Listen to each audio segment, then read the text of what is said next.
So, Berto, are you into any kinky sexual stuff? Are you into any kinks? Of course. Yeah? Like what kind of stuff?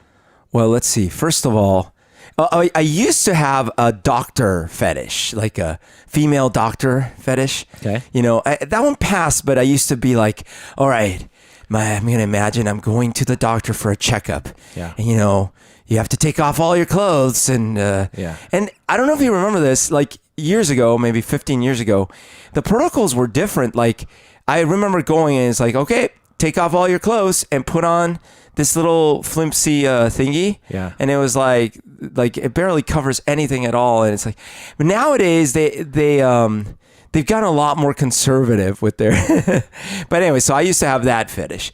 And I guess the other thing that I'd say, I don't know that these are weird, just, you know, they are what they are.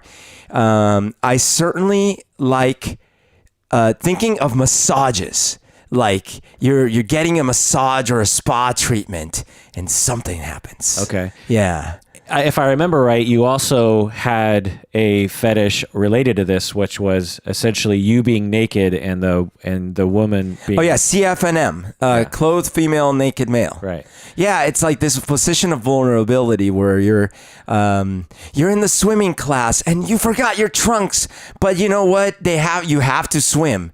Sorry, them's the rules. Right. You're like, oh, but I'm the only one naked here. Well, did you know that you might have a mental disorder? Uh-oh. According to the DSM-5, which is the psychiatric Bible, you just might qualify for a disorder. Oh, boy. And there's a raging debate about why some of these, what I would call normal sexual behaviors and impulses, are considered pathological by the DSM-5. Uh-huh.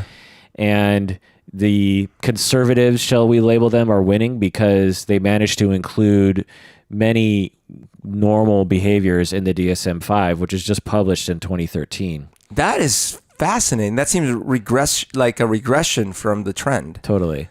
Well, that's what I want to talk about today. I want to talk about what they call paraphilic disorders or sexual oddity disorders, what the research says, what percentage of people have preferences that would be considered a disorder, what the DSM-5 says, what my opinion is, and how our society shapes the way we see these disorders. What do you say? Let's do it. Welcome to the Psychology in Seattle podcast. I'm your host, Dr. Kirk Honda.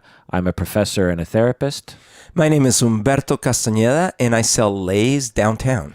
This episode is just for patrons of the podcast, so if you're listening to this and you're not a patron of the podcast, this episode will end before the content begins. If you want to hear the full episode, which will probably be an hour long-ish, you have to become a patron of the podcast by going to patreon.com. That's patreon.com. Become a patron. Patrons get access to all premium episodes on their phones or on the Patreon page or on YouTube, and know that a portion of your monthly pledge goes towards various charities that we support. If we meet our next Patreon goal, we will start donating to petfinder.com, which is an international organization that saves pets from being euthanized and gets those pets to loving homes. In fact, my two cats I found on Petfinder. They were rescued from the streets of Beirut, Lebanon, if you can believe it, and a nice woman who was volunteering with Petfinder actually flew my two cats personally on a plane. That's crazy. Back to the United States, and then I adopted them. Wow. So yeah, if you're not a patron, then the episode will end now.